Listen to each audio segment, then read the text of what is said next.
رسول الكريم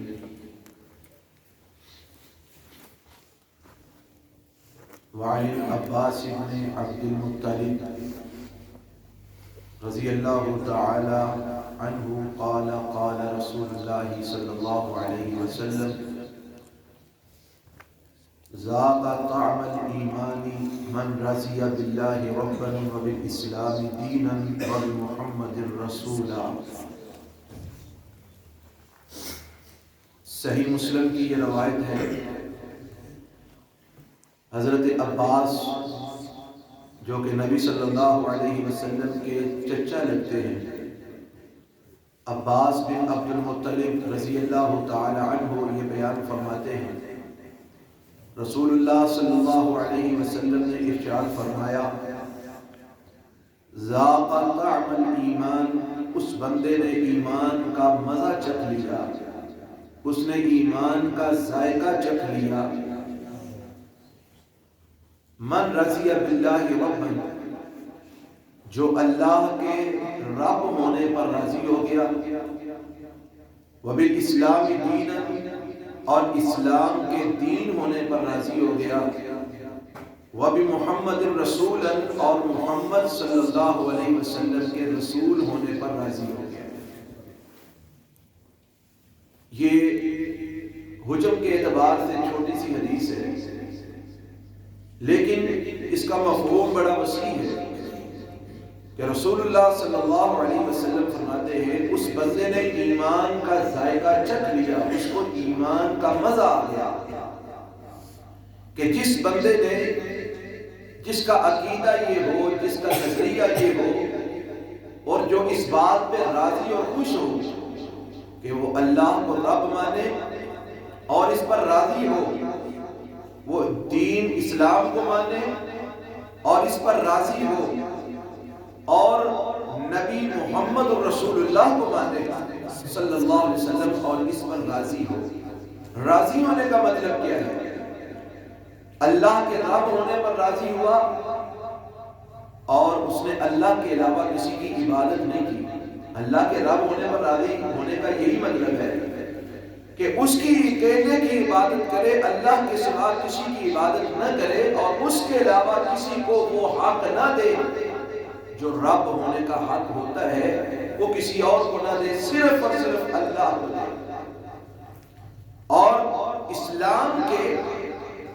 دین ہونے پر راضی ہونے کا مطلب یہ ہے کہ دین اسلام کو قبول کرے اور دین اسلام پر ہی چلے، اسلام کے علاوہ کسی اور دین کی نقل نہ کرے، تہذیب و تمدن اغیار کا نہ اپنائے، طریقے زندگی گزارنے کے غیروں کے نہ اپنائے، اسلام پر راضی ہو جائے کہ وہ میرا دین ہے، یعنی اپنی ساری زندگی دین اسلام کے مطابق گزارے، اور وہ بھی محمد رسول صلی اللہ علیہ وسلم، محمد کے رسول ہونے پر راضی ہو جائے صلی اللہ علیہ وسلم۔ اس کا مطلب یہ ہے کہ ساری زندگی اتباع جناب محمد رسول اللہ صلی اللہ علیہ وسلم کی کرے، آپ کو ہی اپنا رہبر اور رہنما اور پیشوا مانے، اور آپ کی ہی اتباع میں اپنی زندگی گزارے۔ یہ مطلب ہے وہ بھی محمد الرسول، کہ محمد صلی اللہ علیہ وسلم کے رسول ہونے پر وہ راضی ہو گئے۔ تو نبی صلی اللہ علیہ وسلم فرماتے ہیں جو اللہ کے رب ہونے پر راضی ہو گیا اور اسلام کے دین ہونے پر راضی ہو گیا اور محمد صلی اللہ علیہ وسلم کے رسول ہونے پر راضی ہو گیا، فرمایا اس بندے کو ایمان کا مزہ آ جائے گا، اس نے ایمان کا مزہ چکھ لیا، اس کو مزہ آ جائے گا ایمان قبول کرنے کا۔ یہ جو بات ہے رضی باللہ ربا وبالاسلام دینا وبمحمد رسولا، اس کے حوالے سے ایک ذکر ہے جو جناب نبی کریم صلی اللہ علیہ وسلم نے ہمیں بتلایا ہے۔ صبح شام کے جو اذکار ہیں ان کے اندر بھی یہ ذکر موجود ہے، اور اذان کے بعد کی جو دعائیں ہیں ان کے اندر بھی یہ دعا موجود ہے، یہ ذکر موجود ہے۔ اذان کے بعد کے حوالے سے رسول اکرم جناب محمد رسول اللہ صلی اللہ علیہ وسلم نے فرمایا، حضرت سعد بن ابی وقاص رضی اللہ تعالیٰ عنہ اس روایت کو بیان کرتے ہیں، اور یہ روایت صحیح مسلم کی ہے۔ فرماتے ہیں کہ نبی کریم صلی اللہ علیہ وسلم نے فرمایا من قال حين يسمع المؤذن اشهد ان لا اله الا الله وحده لا شريك له وان محمدا عبده ورسوله رضيت بالله ربا وبمحمد رسولا وبالاسلام دينا غفر له ذنبه۔ نبی اکرم صلی اللہ علیہ وسلم نے فرمایا جو بندہ مؤذن کی اذان کو سنتا ہے اور اذان سننے کے بعد وہ جہاں پر دیگر دعائیں پڑھتا ہے، اذان کے بعد بھی درود پڑھتا ہے، درود کے بعد پھر وہ اللہم رب هذه الدعوة التامة یہ والی دعا پڑھتا ہے، تو اس کے ساتھ ساتھ یہ بھی پڑھتا ہے اشہد ان لا الہ الا اللہ وحدہ لا شریک لہ وان محمدا عبدہ ورسولہ، یہ کلمہ پڑھتا ہے، کلمہ شہادت، اور اس کلمہ کے پڑھنے کے بعد پڑھتا ہے رضیت باللہ ربا وبمحمد رسولا وبالاسلام دینا۔ فرمایا جو بندہ اذان سننے کے بعد یہ کلمہ شہادت پڑھ کے پھر یہ دعا پڑھتا ہے غفر له ذنبہ، اللہ تعالیٰ اس کے گناہوں کو معاف فرما دیتے ہیں۔ تو ان گناہوں سے مراد صغیرہ گناہ ہے، یعنی اللہ اپنے بندے کے صغیرہ گناہ معاف کر دیتے ہیں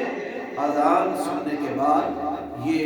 کلمہ پڑھ کے پھر یہ الفاظ پڑھنے سے، جن کا ترجمہ یہی بنتا ہے جو ہم نے پہلی حدیث میں پڑھا کہ بندہ اقرار کرتا ہے رضیت باللہ ربا، اے اللہ میں تیرے رب ہونے پر راضی ہو گیا، وبمحمد الرسول، اور میں محمد صلی اللہ علیہ وسلم کے رسول ہونے پر راضی ہو گیا، وبالاسلام دینا، اور اسلام کے دین ہونے پر میں راضی ہو گیا۔ فرمایا جو بندہ اذان کے بعد اس بات کا اقرار کرتا ہے غفر له ذنبہ، اس کے گناہوں کو معاف کر دیا جاتا ہے۔ اور انہی کلمات کے حوالے سے صبح و شام کے جو اذکار ہیں ان کے اندر بھی جو ہے نا وہ یہ الفاظ موجود ہیں۔ تو نبی صلی اللہ علیہ وسلم کا اس حوالے سے جو ایک فرمان ہے، آپ علیہ السلام نے فرمایا جو بندہ صبح یا شام یہ کلمات پڑھتا ہے رضیت باللہ ربا وبالاسلام دینا وبمحمد نبیا، اس کا ترجمہ بھی وہی ہے کہ میں اللہ کے رب ہونے پر راضی ہوں، اسلام کے دین ہونے پر راضی ہوں، اور محمد صلی اللہ علیہ وسلم کے نبی ہونے پر میں راضی ہوں۔ فرمایا کان حقا علی اللہ ان یرضیہ یوم القیامہ، فرمایا جو بندہ صبح و شام یہ کلمات پڑھتا ہے صبح و شام کے اذکار کے اندر، تو اللہ تعالیٰ کا حق ہے کہ قیامت والے دن اللہ اس بندے کو راضی کر دے۔ یعنی جو بندہ دنیا میں اس بات کا اقرار کرتا ہے کہ اللہ میں تیرے رب ہونے پر راضی ہوں، میں اسلام کے دین ہونے پر راضی ہوں، میں محمد صلی اللہ علیہ وسلم کے رسول ہونے پر راضی ہوں، تو فرمایا اللہ کا حق ہے کہ اللہ اس بندے کو قیامت والے دن پھر راضی کر دے گا۔ اور بندہ قیامت والے دن کس بات میں راضی ہوگا؟ اسی بات پہ نا کہ اللہ گناہ معاف کر دے، جہنم سے بچا لے اور جنت میں داخل کر دے، کیونکہ ہر بندے کی رضا قیامت والے دن یہی ہوگی نا کہ اس کے گناہ معاف ہو جائیں اور اس کے جہنم سے اس کو چھٹکارا مل جائے اور جنت میں داخلہ نصیب ہو جائے۔ تو گویا اللہ فرماتے ہیں میں اپنے اس بندے کو راضی کر دوں گا جو دنیا کے اندر صبح و شام کے اذکار میں یہ الفاظ پڑھتا ہے رضیت باللہ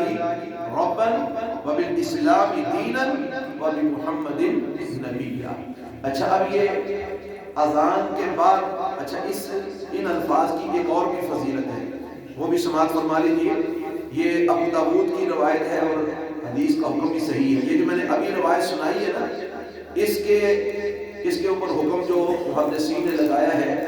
اس میں تھوڑا سا ضعف ہے، لیکن یہ بعد میں اس کو حسن درجے کی روایت قرار دیا، بعد میں صحیح بھی گہرے ہی درجے کی روایت قرار دیا ہے، یعنی روایت قابل قبول ہے کہ جس کے اندر یہ آتا ہے کہ جو بندہ صبح و شام یہ ذکر کرتا ہے اللہ تعالیٰ قیامت والے دن اس کو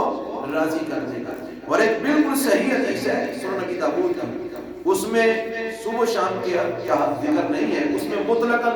یہ ذکر ہے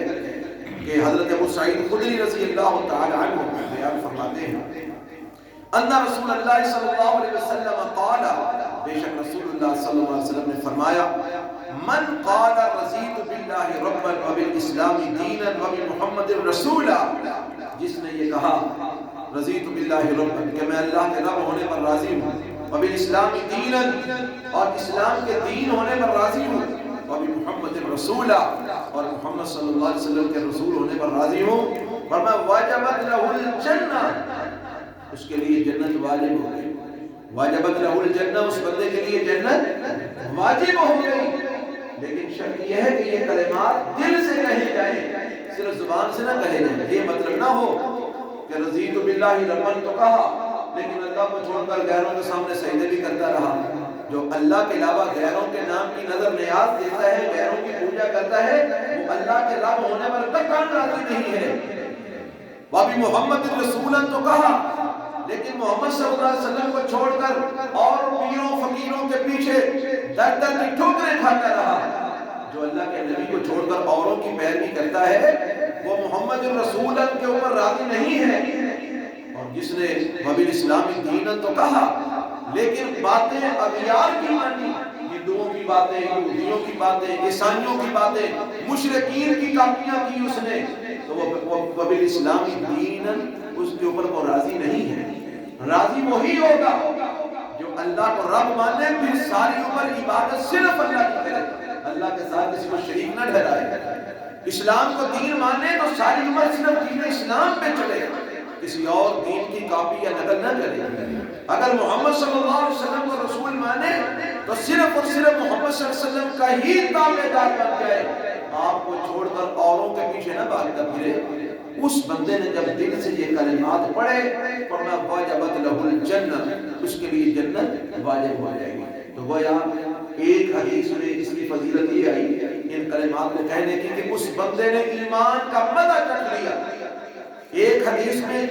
اذان کے بعد پڑھنے کے حوالے سے، اگر اذان کے بعد پڑھتا ہے تو اس کی فضیلت یہ آئی غفر لہ ذنبہ، اس کے گناہ معاف ہو جاتے ہیں۔ اور صبح و شام کے اذکار میں اگر کوئی یہ الفاظ پڑھتا ہے تو اس کی فضیلت یہ ہے کہ اللہ قیامت والے دن اس کو راضی کر دے گا۔ اور ویسے ہی مطلقاً کوئی اگر پڑھتا ہے کسی بھی وقت تو اس کی فضیلت یہ ہے کہ واجبت لہ الجنہ، اللہ تعالیٰ اس کے لیے جنت کو واجب کر دے گا۔ اب اس میں تھوڑا سا فرق ہے، وہ فرق بھی جان لیجیے۔ اذان کے بعد جب یہ کلمات پڑھنے ہیں تو اس وقت کلمات اور ہیں، یعنی کلمات وہی ہیں لیکن اس کی ترکیب اور ہے۔ اور جب صبح شام کے اذکار میں یہ پڑھنا ہے تو اس وقت کلمات اور ہیں، ترتیب اور ہے۔ اذان کے بعد جب آپ نے یہ کلمات پڑھنے ہیں تو اس وقت پڑھنا ہے رضیت باللہ ربا وبمحمد رسولا وبالاسلام دینا، یعنی اذان کے بعد جب پڑھنے ہیں تو وبمحمد رسولا پہلے آئے گا، وبالاسلام دینا بعد میں آئے گا، اور محمد صلی اللہ علیہ وسلم کے ساتھ لفظ رسول آئے گا۔ اور جس حدیث میں صبح شام کا ذکر ہے اس کے اندر اس میں محمد صلی اللہ علیہ وسلم کے ساتھ رسول کا لفظ نہیں بلکہ نبیہ کا لفظ ہے۔ اور اس میں اس طرح کلمات ہے رضیت باللہ ربا وبالاسلام دینا وبمحمد نبیہ صلی اللہ علیہ وسلم، یعنی صبح شام کے اذکار میں اس طرح پڑھنا ہے رضیت باللہ ربا وبالاسلام دینا وبمحمد نبیہ، اور اذان کے بعد جب پڑھنا ہے تو پھر پڑھنا ہے رضیت باللہ ربا وبمحمد رسولا وبالاسلام دینا۔ اور یہ اس کی فضیلت ہے کہ ایمان کا مزہ آ جائے گا اگر یقین کے ساتھ پڑھا جائے، جنت واجب ہو جائے گی، گناہ معاف ہو جائیں گے، اور انشاءاللہ قیامت والے دن اللہ اپنے اس بندے کو راضی کر دے گا بشرطے کہ وہ حالت ایمان میں اس کی موت واقع ہوئی۔ سبحانک اللہم و بحمدک، اشہد ان لا الہ الا انت، استغفرک و اتوب الیک۔